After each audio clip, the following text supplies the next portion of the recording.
जय हिंद दोस्तों, स्वागत है आपका आईएएस पीसीएस पाथ में। तो दोस्तों, जैसा कि आपको पता होगा कि हम यूपी पीसीएस से संबंधित प्रीवियस ईयर को कवर कर रहे हैं। पुराने वीडियो में हमने 2023 के यूपी पीसीएस के पेपर को कवर किया था, जिसमें हमने 50 क्वेश्चनों को बड़े ही डिटेल के साथ किया था। इस वीडियो में हम जो कि यूपी पीसीएस 2023 के पेपर का पार्ट 2 वाला वीडियो है, जिसमें हम 50 क्वेश्चनों को और कवर करेंगे। इस प्रकार अभी तक हमारे 100 क्वेश्चन कंप्लीट हो जाएंगे और इस यूपी पीसीएस 2023 के क्वेश्चन पेपर से संबंधित एक वीडियो और आएगा, जिसमें हम 50 क्वेश्चनों को और कवर करेंगे। इस प्रकार 3 पार्ट में 2023 का जो प्रीवियस ईयर का पेपर है वह कंप्लीट हो जाएगा। तो आज हम पार्ट 2 स्टार्ट करते हैं। तो चलिए बिना किसी देरी के हम अपना पार्ट 2 कंप्लीट करते हैं। ध्यान लगा के इस वीडियो को सुनिएगा, अच्छे से समझिएगा, क्योंकि बहुत बार होता है कि प्रीवियस ईयर के क्वेश्चन रिपीट भी होते हैं और कई बार एक्सप्लेनेशन से ही क्वेश्चन एग्जाम में आ जाते हैं। तो चलिए बिना किसी देरी के स्टार्ट करते हैं। जैसा कि आपको पता होगा कि 50 क्वेश्चन कंप्लीट हो गए, तो आज हम 51 क्वेश्चन से करेंगे। तो हमारा 51 क्वेश्चन क्या कहता है कि पोषक स्तर बनते हैं। राइट आंसर ऑप्शन ए, खाद्य श्रृंखला में जीवों के संबंध होने से हमारे पोषक स्तर बनते हैं। आइए एक्सप्लेनेशन देख लेते हैं। पोषक स्तर खाद्य श्रृंखला में जीवों के संबंध होने से बनते हैं। टॉप पे जो रहता है स्टार्टिंग में, देखिए हम प्राथमिक स्तर की बात करते हैं। फर्स्ट स्टेज में कौन से उत्पादक आते हैं? स्वयं पोषी उत्पादक आते हैं, जो कि अपना भोजन स्वयं बनाते हैं, वो होते हैं स्वयं पोषी उत्पादक। इसके अंतर्गत पेड़ पौधे वगैरह, घास, पेड़ पौधे आ जाते हैं, घास आ जाती हैं। ठीक है, ये सभी स्वयं पोषी उत्पादक है, जिसके जो फर्स्ट स्टेज में आते हैं। जो यहाँ पे सेकंड स्टेज है, ठीक है, उसमें आते हैं प्राथमिक उपभोक्ता। प्राथमिक उपभोक्ता से तात्पर्य है कि जो इन स्वयं पोषी उत्पादकों को ग्रहण करते हैं, लाइक जो पेड़ पौधे खाते हैं, घास फूस खाते हैं, उनको हम प्राथमिक उपभोक्ता कहते हैं। इसके अंतर्गत शाकाहारी जीव आ जाते हैं, लाइक बकरी मान लो, जैसे वो घास खाती है। ठीक है, और थर्ड स्टेज में आते हैं द्वितीय उपभोक्ता। ठीक है, द्वितीय उपभोक्ता जो कि मांसाहारी होते हैं, मांसाहारी होते हैं, मांसाहारी होते हैं, जो कि निर्भर करते हैं प्राथमिक उपभोक्ता पर। ये डिपेंड होते हैं प्राथमिक उपभोक्ता पर। और सबसे लास्ट में फोर्थ स्टेज में आता है सर्वाहारी, जो कि निर्भर होता है द्वितीय उपभोक्ता पर और प्राथमिक उपभोक्ता पर, दोनों पर यह डिपेंड होता है। इसे बोलते हैं सर्वाहारी। ठीक है, बढ़ते हैं नेक्स्ट क्वेश्चन की ओर। तब उससे पहले इस क्वेश्चन को इससे मिटा लिया जाए। तो हमारा क्वेश्चन नंबर जो अगला है वह है 52। ठीक है, जो कि बजट से संबंधित है। निम्नलिखित में से कौन एक केंद्रीय बजट विभाग 2023-24 में अनुमानित आवंटित राशि सही सुमेलित है? तो ऑप्शन बी इज राइट। स्वास्थ्य मंत्रालय को 89,155 करोड़ रुपए का देने का प्रावधान किया गया था बजट में। केंद्रीय बजट विभाग 23-24 के अकॉर्डिंग अनुमानित आवंटित राशि जो है, अलग अलग योजनाओं के लिए, अलग अलग डिपार्टमेंट के लिए अलग अलग जो राशि है वह आवंटित की गई थी। देख लेते हैं। प्रधानमंत्री जन आरोग्य योजना के लिए 7200 करोड़ रुपए आवंटित किए गए। वहीं स्वास्थ्य एवं परिवार कल्याण विभाग को 86,000 करोड़ रुपए का आवंटन किया गया। वहीं स्वास्थ्य शोध विभाग को 2980 करोड़ रुपए आवंटित किए गए। स्वास्थ्य परिवार व कल्याण मंत्रालय को 89,155 करोड़ रुपए आवंटित किए गए। क्वेश्चन नंबर 53 इज, संसद के सचिवालय में पदों के संदर्भ में निम्नलिखित में से या निम्न में से कौन सा कथन राइट है? स्टेटमेंट फर्स्ट कहता है संसद के प्रत्येक सदन के सचिवालय के लिए सम्मिलित पदों को सृजित किया जा सकता है। सेकंड स्टेटमेंट कहता है कि संसद को अपने किसी भी सदन के सचिवालय स्टाफ की सेवा शर्तों को विनियमित करने का अधिकार होते हैं। यहाँ पे दोनों ही स्टेटमेंट सही प्रतीत होती हैं। आइए एक बार देख लेते हैं राइट आंसर क्या होगा। ये देखिए, यहाँ पे दोनों ही जो आंसर स्टेटमेंट है वो राइट है, आंसर दोनों सही हो जाएगा। ठीक है, भारतीय संविधान के अनुच्छेद 98(1) के तहत संसद के प्रत्येक सदन के लिए एक पृथक सचिवालय की व्यवस्था की गई है तथा इसी आर्टिकल के अकॉर्डिंग दोनों सदनों के सचिवालय के लिए सम्मिलित पदों को सृजित किया जा सकता है। और संसद विधि द्वारा अपने किसी भी सदन के सचिवालय स्टाफ की भर्ती एवं इनकी सेवा शर्तों का विनियमन कर सकती है। कौन करती है विनियमन? तो संसद करती है। किसके? सदन के सचिवालय स्टाफ की भर्ती एवं इनकी सेवा शर्तों का। क्वेश्चन नंबर 54 इज, जो कि करंट अफेयर से संबंधित है, इसे स्किप करते हैं, बढ़ते हैं अगले क्वेश्चन की ओर। क्वेश्चन नंबर 55 इज, जो ये भी करंट अफेयर से संबंधित है, स्किप करते हैं। क्वेश्चन नंबर 56 इज, किस प्रकार का टीका डिप्थीरिया से बचाता है? Option C is right. Toxoid जो टीका है वह हमें डिप्थीरिया से बचाता है। कौन सा टीका? तो टॉक्सवाइड। डिप्थीरिया, डिप्थीरिया क्या है? एक गंभीर बैक्टीरियल संक्रमण है, ठीक है, जो कि नाक और गले की श्लेष्मा झिल्ली को प्रभावित करता है। यह एक छाले के रूप में दिखाई देता है और गले में सूजन आना, गले में दर्द होना और कुछ खाने पीने में दर्द होना इसके लक्षण है। क्या क्या आता है लक्षणों में? तो गले में सूजन आ जाना, गले में दर्द होना और खाने पीने में दर्द होना इसका लक्षण है। इसी संक्रमण से सुरक्षा के लिए टॉक्सवाइड टीका लगाया जाता है। कौन सा टीका लगाया जाता है? तो टॉक्सवाइड टीका लगाया जाता है डिप्थीरिया से बचने के लिए। क्वेश्चन नंबर 57 इज, वह जलीय पौधा जिसे प्राय जल प्लावित धान के खेत में जैव उर्वरक के रूप में प्रयोग में लाया जाता है। तो option A is right, azolla है वह पौधा, ठीक है। एजोला पौधे को जल प्लावित धान के खेत में जैव उर्वरक के रूप में यूज किया जाता है। क्वेश्चन नंबर 58 इज, नीचे दो कथन दिए गए हैं जिसमें एक को अभिकथन कहा गया है, दूसरे को कारण कहा गया है। अभिकथन में आइए देखते हैं क्या कहा गया है। किसी राज्य की सीमा बदलने के लिए सिफारिश राष्ट्रपति संसद को देता है और इसके लिए राष्ट्रपति संबंधित राज्य के विधानमंडल द्वारा उस प्रस्ताव पर विचार एक खास अवधि के भीतर करते हैं। रीजन यानी कि कारण में देख लेते हैं क्या दिया है। राष्ट्रपति को उस राज्य विधानमंडल का प्रस्ताव मानना अनिवार्य नहीं है। यहाँ पे जो राइट ऑप्शन होगा वह होगा option A. Option A is right, option A is right. आइए एक्सप्लेनेशन देखते हैं। नए राज्यों के निर्माण, ठीक है, या वर्तमान राज्यों की सीमा क्षेत्र में परिवर्तन से संबंधित विधेयक राष्ट्रपति की पूर्व अनुमति से ही संसद में प्रस्तुत किया जा सकता है। कहने का तात्पर्य यह है कि अगर नए राज्यों का निर्माण करना है या राज्यों की सीमाओं में परिवर्तन करना है तो उससे संबंधित जो बिल है पहले वो राष्ट्रपति के पास जाएगा, उसकी अनुमति से ही संसद में प्रस्तुत किया जाएगा। तत्पश्चात संसद जो है वह विधि बनाने के लिए सक्षम हो जाती है। यदि विधेयक किसी वर्तमान राज्य से संबंधित है तो राष्ट्रपति संबंधित विधानसभा से एक खास समयावधि पर विचार प्राप्त करते हैं। हालांकि जो राष्ट्रपति है वह विचार को मानने के लिए बाध्य नहीं। कहने का तात्पर्य यह है कि जो राष्ट्रपति को विधानसभा विचार या अनुशंसा या सिफारिश करेगी उसको मानने के लिए राष्ट्रपति हमारे बाध्य नहीं है इसके संदर्भ में, ठीक है। क्वेश्चन नंबर 59 देखते हैं क्या कहता है। निम्नलिखित में से किसे हंसी पैदा करने वाली गैस के रूप में जाना जाता है? तो option B is right, nitrous oxide को हंसी पैदा करने वाली गैस के रूप में जाना जाता है। नाइट्रस ऑक्साइड जिसका फॉर्मूला क्या है, N2O, को हास्य गैस की संज्ञा दी जाती है। किसकी संज्ञा दी जाती है? तो हास्य गैस की संज्ञा दी जाती है क्योंकि इसे सूंघने पर हंसी आती है। इस गैस का प्रयोग हम निश्चेतक के रूप में भी करते हैं, ठीक है। किसके रूप में नाइट्रस ऑक्साइड का यूज किया जाता है? तो निश्चेतक के रूप में इस गैस का यूज करते हैं और ये इसे हास्य गैस के रूप में भी जाना जाता है, यानी कि सूंघने से इसे हंसी आती है।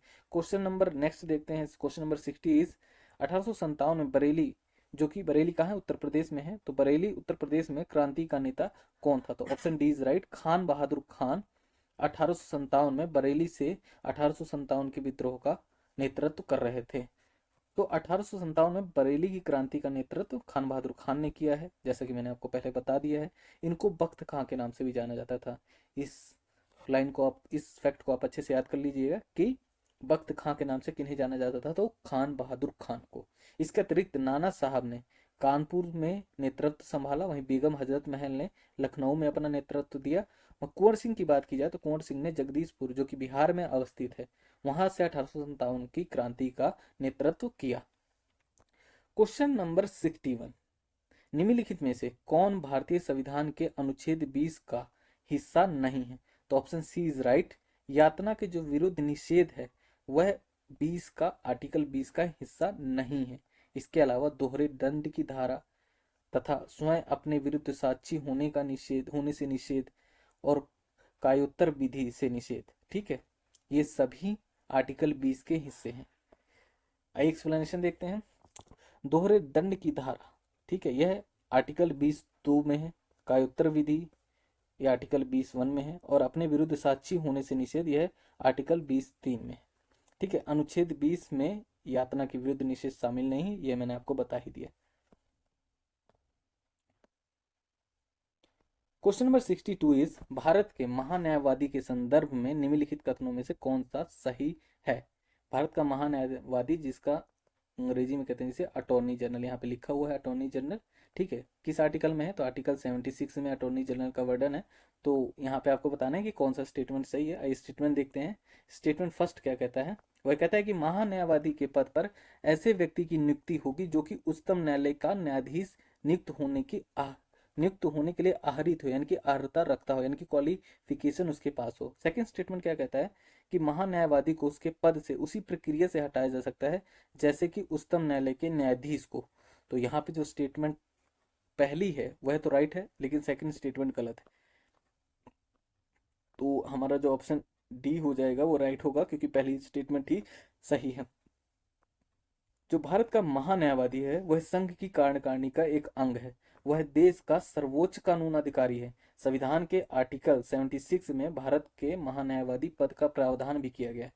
इसकी नियुक्ति राष्ट्रपति द्वारा की जाती है। राष्ट्रपति द्वारा सरकार की सलाह पर की जाती है। कहने का तात्पर्य यह है कि जो मंत्री परिषद है वह राष्ट्रपति को सलाह देती है किसकी नियुक्ति करने के लिए, भारत के महान्यायवादी यानी कि अटॉर्नी जनरल की नियुक्ति करने के लिए।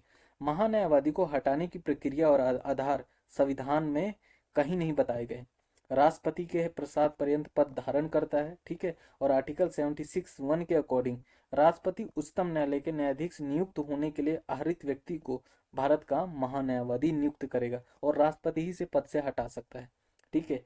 किसी भी मतलब सुप्रीम कोर्ट के जैसे सुप्रीम कोर्ट में न्यायाधीशों को हटाया जाएगा उस तरह महान्यायवादी को नहीं हटाया जाता। चूंकि यह राष्ट्रपति के प्रसाद पर्यंत पद धारण करता है तो राष्ट्रपति इसकी नियुक्ति करता है और राष्ट्रपति द्वारा इसे हटाया जा सकता है। क्वेश्चन नंबर 63, भारत में जनसंख्या स्थायित्व का लक्ष्य किस वर्ष तक निर्धारित किया गया है? तो ऑप्शन सी इज राइट। 2070 तक भारत में जनसंख्या स्थायित्व का लक्ष्य निर्धारित किया गया है। जनसंख्या स्थिरीकरण जान लेते हैं क्या होता है। यह एक ऐसा चरण है जब जनसंख्या जब जनसंख्या दर अपरिवर्तित रहता है। इसे शून्य जनसंख्या वृद्धि का चरण भी कहते हैं क्या कहते हैं? शून्य जनसंख्या वृद्धि का चरण भी। देश स्तर की जनसंख्या का स्थिरीकरण तब होता है जब जन्म के साथ साथ प्रवास और मृत्यु के साथ साथ बाहर प्रवास बराबर होता है, ठीक है। राष्ट्रीय जनसंख्या नीति के अकॉर्डिंग भारत ने 2045 तक जनसंख्या स्थिरीकरण के बड़े लक्ष्य को प्राप्त करने का लक्ष्य निर्धारित किया है, जिसके बाद इसे बढ़ाकर 2070 तक कर दिया गया है। कहने का तात्पर्य यह है कि पहले जो राष्ट्रीय जनसंख्या नीति थी उसके अकॉर्डिंग जनसंख्या स्थिरीकरण का लक्ष्य पहले 2045 तक रखा गया, फिर बाद में इसी लक्ष्य को बढ़ाकर 2070 तक कर दिया गया। और जनसंख्या स्थिरीकरण क्या है? तो जब जनसंख्या दर अपरिवर्तित रहती है, यानी कि उसमें कोई भी परिवर्तन नहीं होता है।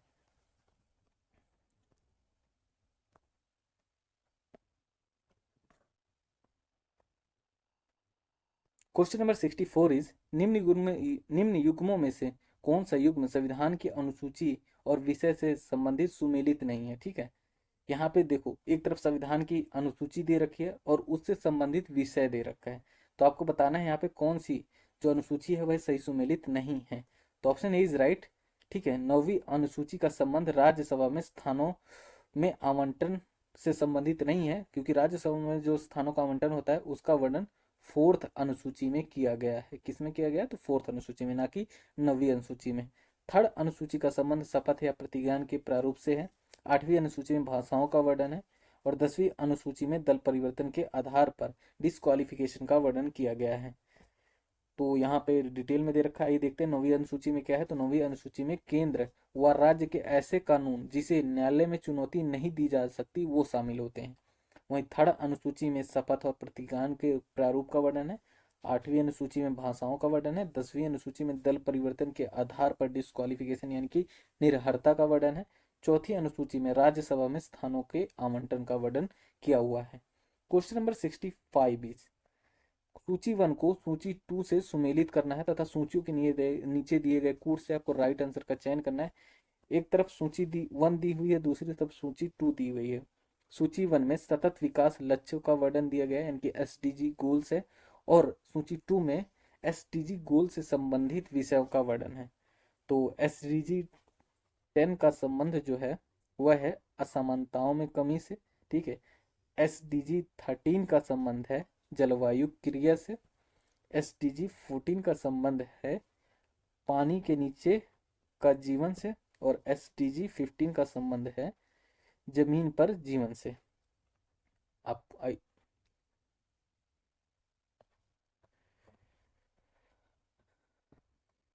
देखिए यहाँ पे ऑप्शन जो हो जाएगा वो डी राइट होगा, जैसा कि मैंने आपको बता दिया है कि एसडीजी 10 का संबंध है असमानताओं में कमी से। 13 का संबंध है जलवायु क्रिया से, 14 का संबंध है पानी के नीचे का जीवन से, और 15 का संबंध है जमीन पर जीवन से। क्वेश्चन नंबर 66 इज निम्नलिखित में से प्राकृतिक रेशम का एक घटक कौन सा है? तो प्राकृतिक रेशम का जो घटक है वह है नाइट्रोजन। ठीक है, नाइट्रोजन जो है प्राकृतिक रेशम का एक घटक है। नाइट्रोजन जो है वह प्राकृतिक रेशम का एक घटक होता है। आइए जानते हैं कि रेशम उत्पादन क्या होता है। यह एक कृषि आधारित उद्योग है। क्या है रेशम उत्पादन? तो कृषि आधारित उद्योग है। इसमें कच्चे रेशम के उत्पादन के लिए रेशम के कीड़ों को पालना शामिल है, जो कि कीड़ों की कुछ प्रजातियों द्वारा काटे गए कोकून से प्राप्त धागा है। रेशम उत्पादन क्या है? कृषि आधारित उद्योग है। ठीक है, जिसमें कीड़ों को पाला जाता है और उनके द्वारा काटे गए कोकून से हमें धागा प्राप्त होता है। नेक्स्ट क्वेश्चन की ओर बढ़ते हैं। क्वेश्चन नंबर 67 इज, ठीक है, जो कि करंट अफेयर से संबंधित है। स्किप करते हैं इसे और बढ़ते हैं नेक्स्ट क्वेश्चन की ओर। क्वेश्चन नंबर 68, भारतीय जैविक डेटा केंद्र किस राज्य में स्थापित किया जा रहा है? यह भी क्वेश्चन करंट अफेयर से ही संबंधित है। स्किप करते हैं।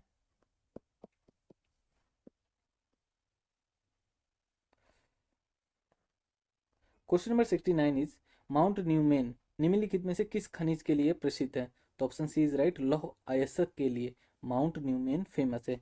अब माउंट न्यूमेन है कहाँ? तो माउंट न्यूमेन पश्चिमी ऑस्ट्रेलिया यानी कि पश्चिमी ऑस्ट्रेलिया में स्थित है और यह लौह अयस्क के खनन के लिए फेमस है। क्वेश्चन नंबर 70 इज, निम्नलिखित में से कौन सी आर्थिक क्रिया नहीं है? तो ऑप्शन ए इज राइट, स्वैच्छिक जो समाज सेवा है वह आर्थिक क्रिया नहीं है, बल्कि ये एक सामाजिक क्रिया है। ठीक है, इससे कोई हमारी इनकम जनरेट नहीं होती। इसके अलावा कृषि करना, नौकरी करना, परिवहन करना, ये सभी आर्थिक क्रियाओं में शामिल है।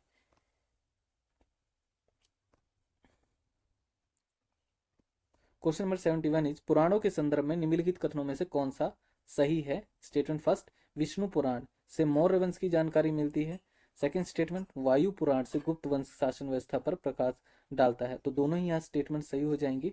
ठीक है, गुप्त वंश की जो शासन व्यवस्था पर वायु पुराण के साथ साथ मत्स्य, ब्राह्मण और भागवत पुराण से जानकारी मिलती है। तो इस चीज को ध्यान दीजिएगा कि हमें गुप्त वंश की जो जानकारी है वह सिर्फ वायु पुराण से ही नहीं मिलती, अपितु मत्स्य, ब्राह्मण और भागवत पुराण से भी हमें गुप्त वंश के बारे में पता चलता है।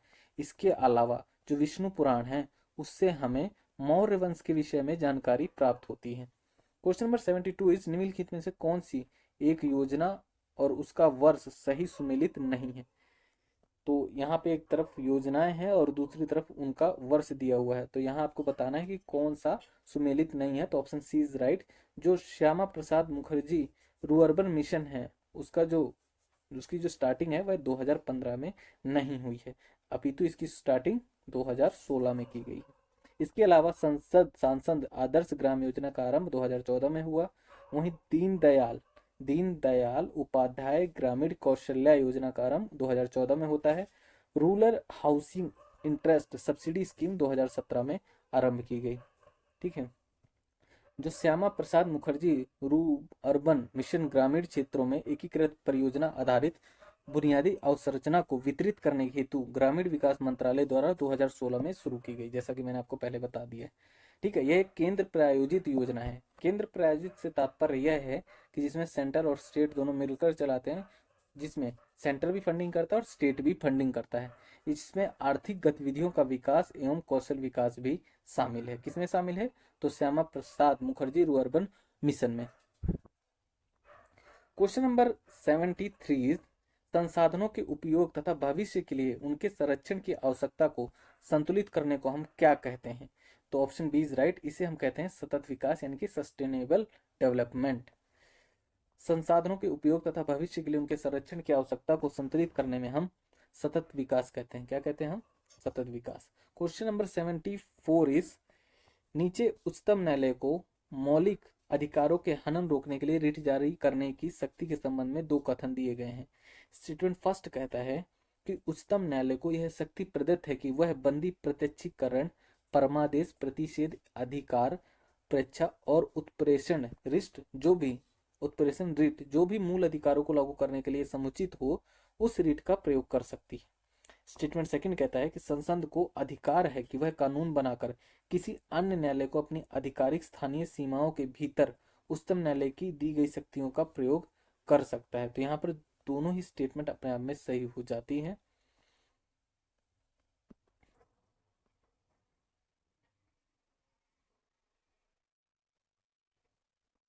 ये देखिए, दोनों ही स्टेटमेंट सही हैं और आपको सही स्टेटमेंट का चयन भी करना था। आइए देख लेते हैं एक्सप्लेनेशन। संविधान के अनुच्छेद 32(2) के तहत सर्वोच्च न्यायालय बंदी, प्रत्यक्षीकरण, परमादेश, प्रतिषेध, अधिकार परीक्षा और उत्प्रेषण संबंधी रिट जारी कर सकता है। वहीं अनुच्छेद 32(3) के अकॉर्डिंग सर्वोच्च न्यायालय जो है वह शक्तियों पर प्रभाव डाले बिना संसद इन शक्तियों को किसी भी अन्य न्यायालय को अपनी स्थानीय अधिकारिता में प्रयोग के लिए सशक्त कर सकेगी। बढ़ते हैं नेक्स्ट क्वेश्चन की ओर। क्वेश्चन नंबर 75 इज निसार उपग्रह निम्नलिखित में से किन संगठनों द्वारा संयुक्त रूप से विकसित किया गया है? तो ऑप्शन सी इज राइट, यह इसरो और नासा द्वारा विकसित किया गया है। निसार जो है वह नासा और इसरो द्वारा संयुक्त रूप से विकसित की जा रही निम्न पृथ्वी कक्षा यानी कि लो अर्थ ऑर्बिट वेधशाला है। निसार 12 दिनों में पूरे ग्लोब का नक्शा तैयार करेगा और पृथ्वी के पारिस्थितिकी तंत्र, बर्फ के द्रव्यमान और वनस्पति बायोमास, समुद्र के स्तर में वृद्धि, भूजल और भूकंप, सुनामी, ज्वालामुखी और भूस्खलन सहित प्राकृतिक खतरों को समझने के लिए स्थानिक और अस्थायी रूप से सुसंगत डेटा प्रदान करेगा। क्वेश्चन नंबर 76 इज निम्नलिखित कथनों में से कौन सा सही है? तो स्टेटमेंट फर्स्ट क्या कहते हैं देखते हैं। रामगंगा नदी कन्नौज के पास गंगा नदी में मिलती है। स्टेटमेंट सेकंड, बेतवा नदी प्रयागराज के पास यमुना नदी में मिलती है। तो नीचे दिए गए कोड से आपको राइट आंसर चुनना है। तो ऑप्शन सी इज राइट। ठीक है, पहला स्टेटमेंट सही है क्योंकि जो रामगंगा नदी है वह कन्नौज के निकट गंगा में मिलती है। बेतवा नदी की बात करें तो प्रयागराज के पास नहीं मिलती है अपितु हमीरपुर के पास यमुना नदी में मिलती है।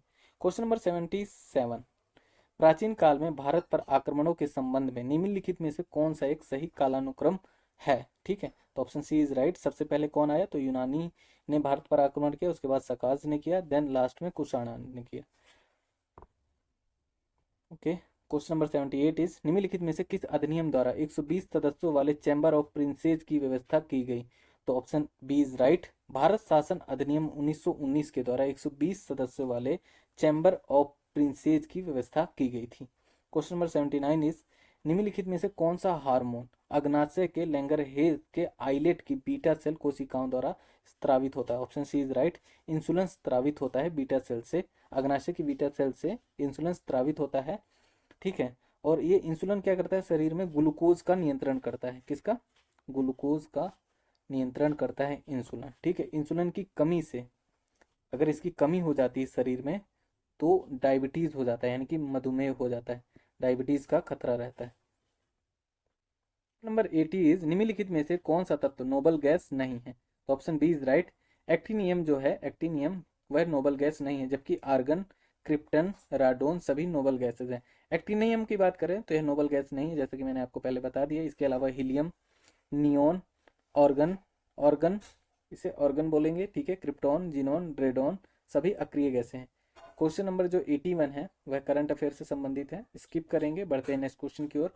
क्वेश्चन नंबर 82 इज निम्नलिखित में से कौन सा कारक जैव विविधता के ह्रास के लिए सर्वाधिक महत्वपूर्ण कारक है? तो ऑप्शन बी इज राइट। प्राकृतिक वास का जब विनाश होता है तो जैव विविधता को बहुत हानि होती है। इस प्रकार जैव विविधता के ह्रास के लिए सबसे महत्वपूर्ण कारक क्या है? प्राकृतिक वास का ही विनाश कर देना, डिस्ट्रक्शन ऑफ नेचुरल हैबिटेट। तो प्राकृतिक वास का विनाश जैव विविधता के ह्रास के लिए महत्वपूर्ण कारक है। जनसंख्या वृद्धि के कारण, ठीक है, और प्राकृतिक संसाधनों का उपभोग अधिक होने लगा है। देखो, जनसंख्या वृद्धि हुई जिसके कारण प्राकृतिक संसाधनों का उपभोग भी अधिक होने लगा, जिससे संसार के विभिन्न भागों में प्रजातियों तथा उनके स्थानों में तेजी से कमी होने लगी। उष्णकटिबंधीय क्षेत्र जो विश्व के कुल क्षेत्र का मात्र 1/4 भाग है, यहाँ संसार की 3/4 जनसंख्या रहती है। समझ रहे हैं? और इस विशाल जनसंख्या की जरूरतों को पूरा करने के लिए प्राकृतिक संसाधनों का दोहन और वनोन्मूलन अधिक हुआ। वनोन्मूलन से तात्पर्य है कि जंगलों को काटा जा रहा है। मानव कौन काट रहा है? तो मानव काट रहा है अपने आवास को निर्मित करने के लिए या फिर अपने औद्योगिक कार्यों को शुरू करने के लिए और विकास से संबंधित योजनाओं के लिए संसाधनों का दोहन किया जा रहा है, जंगलों को काटा जा रहा है।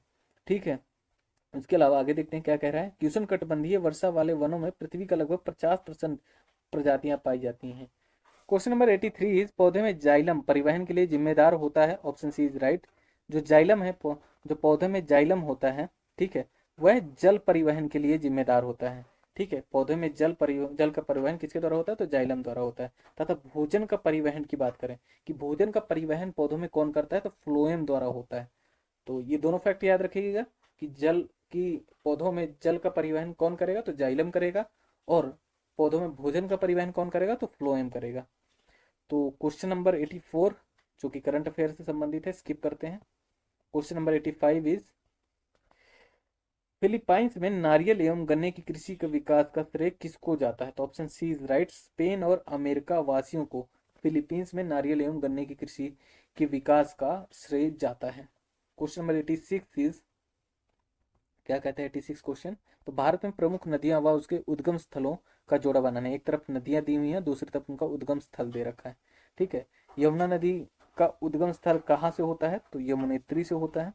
कृष्णा नदी की बात करें तो कृष्णा नदी का उद्गम स्थल क्या है? तो महाबलेश्वर है। महाबलेश्वर से कृष्णा नदी का उद्गम होता है। गोदावरी का उद्गम नासिक से होता है। और महानदी की बात करें तो इनका इसका उद्गम सिहावा से होता है। आइए एक्सप्लेनेशन देखते हैं। वही सब बातें हैं कि यमुना नदी का उद्गम स्थल है यमुनेत्री, जो बंदरपूछ पहाड़ी में है। यमुनेत्री ग्लेशियर कहाँ है? तो बंदरपूछ पहाड़ी, जो कि उत्तराखंड में है। कृष्णा नदी का उद्गम स्थल महाबलेश्वर महाराष्ट्र में है। गोदावरी नदी का उद्गम स्थल त्र्यंबकेश्वर, जो कि नासिक में है। नासिक भी कहाँ है? महाराष्ट्र में।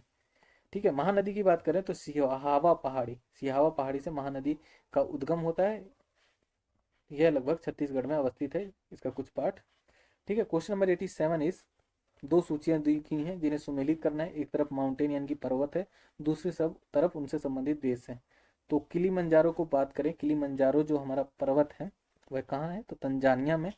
ठीक है, और इसके अलावा जो टूबकल है, टूबकल कहाँ है? तो मोरक्को में। टूबकल जो पर्वत है मोरक्को में अवस्थित है। स्टेनली पर्वत की बात करें हम तो वह युगांडा में अवस्थित है। वहीं हॉगर पर्वत की बात करें तो यह अल्जीरिया में स्थित है। ये देखिए, पर्वत और देश, किलीमंजारो पर्वत तंजानिया में, ट्यूबकल पर्वत मोरक्को में, स्टेनली पर्वत युगांडा में और हॉगर पर्वत अल्जीरिया में अवस्थित है। क्वेश्चन नंबर 88 इज, निम्नलिखित में से कौन सा झील और देश सही सुमेलित नहीं है? एक तरफ यहाँ झील दी हुई है, दूसरी तरफ उनसे संबंधित देश दिया हुआ है। आपको यह देखना है कि इनमें से कौन सा सुमेलित नहीं है। ऑप्शन सी इज राइट, क्योंकि ओनेगा जो लेक है वह कनाडा में ना होकर कहाँ पर है? ओनेगा लेक तो यह रूस में है। ठीक है, बाकी सही है, क्योंकि माराकाइबो जो लेक है वह वेनेजुएला में है। मिशिगन लेक अमेरिका में है। ठीक है, बैकाल लेक भी रसिया में है और ओनेगा लेक भी रसिया में है, रूस में। ये देखिए यहाँ पर ऑप्शन सी इज राइट है। माराकाइबो लेक है वेनेजुएला में, मिशिगन लेक है संयुक्त राज्य अमेरिका में, ओनेगा लेक है रशिया में और बैकाल लेक भी रशिया में ही है। Question number 89, from dependence to self reliance पुस्तक के लेखक कौन है? तो option B is right, Bimal Jalan है। क्वेश्चन नंबर 1990, ओके, संसद में उत्तर प्रदेश के प्रतिनिधित्व के संदर्भ में निम्नलिखित कथनों में से कौन सा सही है? राज्यसभा के लिए उत्तर प्रदेश को 31 सीटें आवंटित की गई हैं, स्टेटमेंट फर्स्ट कहता है। स्टेटमेंट सेकंड कहता है कि लोकसभा के 80 सदस्य उत्तर प्रदेश से निर्वाचित होते हैं। तो नीचे दिए गए कोड का प्रयोग करके राइट आंसर का चयन करना है। तो दोनों ही स्टेटमेंट यहाँ अपने आप में सही हो जाती हैं। ठीक है, तो ऑप्शन डी इज राइट। वर्तमान में उत्तर प्रदेश को राज्यसभा के लिए 31 सीटें आवंटित की गई और लोकसभा के लिए 80 सीटों का आवंटन किया गया है उत्तर प्रदेश से। ठीक है, question number 91 is, captain Hawkins के संदर्भ में निम्नलिखित कथनों में से कौन सा सही है? यह देखना है। आइए देखते हैं। स्टेटमेंट फर्स्ट कहता है कि वह 1611 में जेम्स फर्स्ट के दूत के रूप में भारत आया। सेकंड स्टेटमेंट कहता है कि वह तुर्की भाषा का बहुत अच्छा ज्ञाता था। ठीक है, यहाँ पे फर्स्ट स्टेटमेंट गलत हो जाती है, क्योंकि जो कैप्टन हॉकिंस है वह 1608 और 9 में आता है भारत। इस प्रकार फर्स्ट स्टेटमेंट गलत हो जाते हैं और सेकंड स्टेटमेंट भी गलत है कि वह तुर्की भाषा का बहुत अच्छा ज्ञाता था। कैप्टन हॉकिंस की बात करें, ठीक है, 1608 ईस्वी में भारत में जहांगीर के दरबार में उपस्थित हुआ। वह तुर्की और फारसी भाषा का अच्छा जानकार था। ठीक है, ना केवल तुर्की भाषा का, ठीक है, वह फारसी भाषा भी जानता था। इस प्रकार इसका जो आंसर होगा वह ए सही होगा, ना तो फर्स्ट स्टेटमेंट सही है ना ही second statement. Question number 92 is, निम्नलिखित में से कौन सा जननी सुरक्षा योजना का प्रमुख उद्देश्य है? ऑप्शन ए इज राइट, मातृ मृत्यु दर तथा नवजात मृत्यु दर में कमी करना जननी सुरक्षा योजना का प्रमुख उद्देश्य है। ठीक है। 12 अप्रैल 2005 को स्वास्थ्य और परिवार कल्याण मंत्रालय द्वारा जननी सुरक्षा योजना को शुरू किया गया था। इस योजना का जो उद्देश्य था वह गरीब गर्भवती महिलाओं के बीच संस्थागत प्रसव को बढ़ावा देकर मातृ मृत्यु दर तथा नवजात मृत्यु दर में कमी करना था। यह योजना 100% केंद्र प्रायोजित योजना है। ठीक है। इसके तहत प्रसव तथा प्रसव के बाद की देखभाल के लिए नगद राशि सहायता प्रदान की जाती है। क्वेश्चन नंबर 93 इज सर्वोच्च न्यायालय के एक न्यायाधीश का त्याग पत्र संबोधित होता है। ऑप्शन इज राइट, राष्ट्रपति को। कोई भी सुप्रीम कोर्ट का अगर न्यायाधीश है उसे त्याग पत्र देना है तो वह राष्ट्रपति को देता है। ठीक है। सर्वोच्च न्यायालय का जो न्यायाधीश है अपने त्याग पत्र को भारत के राष्ट्रपति के सम्मुख प्रस्तुत करता है और सर्वोच्च न्यायालय के न्यायाधीशों की नियुक्ति भी राष्ट्रपति द्वारा ही की जाती है। क्वेश्चन नंबर 94 इज संघ वित्त आयोग के संदर्भ में निम्नलिखित कथनों में से कौन सा सही है। स्टेटमेंट फर्स्ट कहता है कि वित्त आयोग में एक अध्यक्ष तथा 6 सदस्य होते हैं। सेकंड स्टेटमेंट कहता है कि यह अपना प्रतिवेदन नीति आयोग को प्रस्तुत करता है। तो जो इसका राइट आंसर होगा वह होगा ऑप्शन बी, क्योंकि ना तो फर्स्ट स्टेटमेंट सही है ना ही सेकंड स्टेटमेंट सही है। आइए एक्सप्लेनेशन देखते हैं। आर्टिकल 280 के तहत भारत में एक वित्त आयोग की व्यवस्था की गई है। ठीक है। जिसमें एक अध्यक्ष सहित कुल 5 सदस्य होते हैं। कहने का तात्पर्य यह है अगर एक अध्यक्ष है तो एक अध्यक्ष के अलावा 4 सदस्य और होंगे। ठीक है। 4 सदस्य और होंगे। और जो वित्त आयोग है वह अपना प्रतिवेदन भारत के राष्ट्रपति को प्रस्तुत करते हैं, जो उन्हें संसद के समक्ष रखवाता है, ना कि नीति आयोग के समक्ष। ठीक है। समझ आ गया होगा आपको। क्वेश्चन नंबर 95 इज भारत के किस भाग को हंगुल नाम का हिरण पाया जाता है। तो भारत के किस भाग में हंगुल नाम का हिरण मिलता है। तो option B is right, Jammu और कश्मीर में हंगुल नाम का हिरण पाया जाता है। हंगुल भारत के जम्मू और कश्मीर केंद्र शासित प्रदेश में पाया जाता है। जम्मू कश्मीर का जो राजकीय पशु कौन है, हंगुल है। क्वेश्चन नंबर 96 इज भारत के एक राज्य में विधान परिषद के गठन के संदर्भ में निम्नलिखित में से कौन सा कथन सही है। स्टेटमेंट फर्स्ट कहता है कि विधान की स्टेटमेंट फर्स्ट क्या कहता है ये एक बार देखते हैं। एक विधान परिषद में उस राज्य की विधानसभा के कुल सदस्य संख्या के 1/3 से अधिक सदस्य नहीं हो सकते। यह स्टेटमेंट सही है। सेकंड स्टेटमेंट क्या कहते हैं कि एक राज्य की विधान परिषद में कम से कम 40 सदस्य अवश्य ही होने चाहिए। सेकंड स्टेटमेंट भी यहाँ सही हो जाती है। आइए एक्सप्लेनेशन देखते हैं।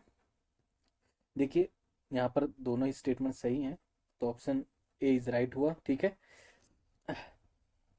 संविधान के अनुच्छेद 171 के अकॉर्डिंग राज्य विधान परिषद के सदस्यों की कुल संख्या उस राज्य की विधानसभा के सदस्यों की कुल संख्या के 1/3 से अधिक नहीं होगी, यानी कि 1/3 से अधिक नहीं होगी। परंतु विधान परिषद के सदस्यों की संख्या किसी भी दशा में 40 से कम भी नहीं होनी चाहिए। ठीक है। मान लो किसी विधानसभा की जो जनसंख्या है 500 है, तो इसका 1/3 ही विधान परिषद में होगी। ठीक है। और किसी विधानसभा में 40 से कम मेंबर नहीं होने चाहिए। ठीक है। बढ़ते हैं नेक्स्ट क्वेश्चन की ओर। क्वेश्चन नंबर 97 इज संगीत की टप्पा शैली निम्नलिखित में से किस मुगल सम्राट के दरबार में परिष्कृत एवं विकसित हुई। तो option C is right, Mohammad Shah के शासन काल में जो संगीत की टप्पा शैली है वह फली फूली। संगीत की जो टप्पा शैली है मुगल सम्राट मोहम्मद शाह के दरबार में विकसित हुई। यह गायन शैली श्रृंगार प्रधान गायन शैली है। क्या है, तो श्रृंगार प्रधान गायन शैली है। और इसका प्रचार सर्वप्रथम गुलाम नबी शोरी द्वारा किया गया। किसके द्वारा किया गया इसका सर्वप्रथम प्रचार, तो गुलाम नबी शोरी द्वारा। Okay. Question number 98 is Bharat के उपराष्ट्रपति का निर्वाचन जिसे सर्वोच्च न्यायालय द्वारा शून्य घोषित किया गया है के संदर्भ में निम्न में से कौन सा कथन सही है। स्टेटमेंट फर्स्ट कहता है कि उपराष्ट्रपति के रूप में इस प्रकार की घोषणा से पूर्व उसके द्वारा किए गए कार्यविधि मान्य होंगे। ठीक है। सेकंड स्टेटमेंट उपराष्ट्रपति के रूप में इस प्रकार की घोषणा होने के दिन उसके द्वारा किए गए कार्यविधि मान्य नहीं होते। नीचे दिए गए कोड का उपयोग करके राइट आंसर देना। तो स्टेटमेंट यहाँ पे हमारी फर्स्ट सही है, सेकंड रॉन्ग है। ये देखिए ओनली बी सही होगा क्योंकि फर्स्ट स्टेटमेंट ही सही है, सेकंड गलत है। संविधान का जो अनुच्छेद 71(2) के अकॉर्डिंग यदि सुप्रीम कोर्ट राष्ट्रपति या उपराष्ट्रपति के निर्वाचन को शून्य घोषित कर देता है तो ऐसी स्थिति में उसके द्वारा जो घोषणा के दिन या उससे पहले जो किए गए कार्य हैं वह खत्म नहीं होंगे। ठीक है। वह अधिमान्य नहीं होंगे, वह उसी तरह इम्प्लीमेंट रहेंगे, माना जाएगा उनके कार्य को। कहने का मतलब यह है कि मान लो कोई व्यक्ति है, ठीक है, ठीक है, राष्ट्रपति है या उपराष्ट्रपति है, ठीक है, उसकी नियुक्ति कर दी गई। लेकिन कुछ टाइम बाद पता चलता है कि राष्ट्रपति उपराष्ट्रपति का चुनाव सही तरीके से नहीं किया गया। अब चुनाव सही नहीं हुआ तो राष्ट्रपति को सुप्रीम कोर्ट हटा देता है, उसके निर्वाचन को शून्य घोषित कर देता है। जब उसके निर्वाचन को शून्य घोषित कर दिया तो तब तक जो राष्ट्रपति या उपराष्ट्रपति है उन्होंने कुछ तो काम किए ही होंगे। तो जो उन्होंने काम किए हैं यदि सुप्रीम कोर्ट उनके निर्वाचन को रद्द कर देता है तो राष्ट्रपति या उपराष्ट्रपति द्वारा किए गए जो कार्य हैं वो वैलिड रहेंगे, वो माने जाएंगे, खत्म नहीं हो जाएंगे। सीधा सीधा मतलब यही है इसका, ठीक है। बढ़ते हैं आगे। क्वेश्चन नंबर 99 इज, जो हमारा 99 क्वेश्चन है, क्या कहता है। दो सूचियां यहाँ पे दे रखी हैं, एक तरफ पुरातात्विक स्थल है, दूसरी तरफ उनका वर्तमान पता है, वर्तमान स्थान है। तो नेवासा कहाँ है, तो नेवासा वर्तमान में महाराष्ट्र में है। ईसमपुर की बात करें तो ईसमपुर वर्तमान में कर्नाटक में है। डिडवाना राजस्थान में आपको मिल जाएगा, और गुड़ियाम गुफा, ठीक है, तमिलनाडु में मिल जाएगा। ऐसे क्वेश्चनों में संभावना रहती है कि यदि आपको एक दो भी प्लेस पता है या एक दो चीजें भी पता है तो आप एलिमिनेट करके सही आंसर तक पहुंच सकते हो, ठीक है। ज्यादातर यूपीपीसीएस में ऐसे क्वेश्चन ही आते हैं, और ये कथन कारण वाले क्वेश्चन आते हैं, और ज्यादातर नहीं वाले क्वेश्चन आते हैं। लेकिन ये मिलान वाले क्वेश्चन आपको गलत नहीं करना है, क्योंकि इसमें कम नॉलेज में ज्यादा आउटपुट है। इस चीज का ध्यान रखिएगा। देख लीजिए यहाँ पे, नेवासा महाराष्ट्र में है, ईसमपुर कर्नाटक में है, डिडवाना राजस्थान में है, और गुड़ियाम गुफा तमिलनाडु में है। क्वेश्चन नंबर जो 100 है, ठीक है, जो कि करंट अफेयर से संबंधित है, इसे स्किप करते हैं। तो यहाँ पर दोस्तों 100 क्वेश्चन समाप्त होते हैं। पार्ट 1 में हमने 50 क्वेश्चन किए 2023 के यूपीपीसीएस के, पार्ट 2 में हमने 50 किए, तो टोटल 100 क्वेश्चन हमने कंप्लीट कर लिए। यहाँ पर ये वीडियो समाप्त होता है, ठीक है। वीडियो पसंद आई हो तो वीडियो को लाइक और चैनल को सब्सक्राइब करें, अपने दोस्तों के साथ शेयर भी करें। इसका जो अब लास्ट पार्ट है, यानी कि थर्ड पार्ट है यूपीपीसीएस 2023 का, वह नेक्स्ट वीडियो आएगा जो आपको जल्दी मिल जाएगा। तब तक अपना ख्याल रखें, सुरक्षित रहे। धन्यवाद।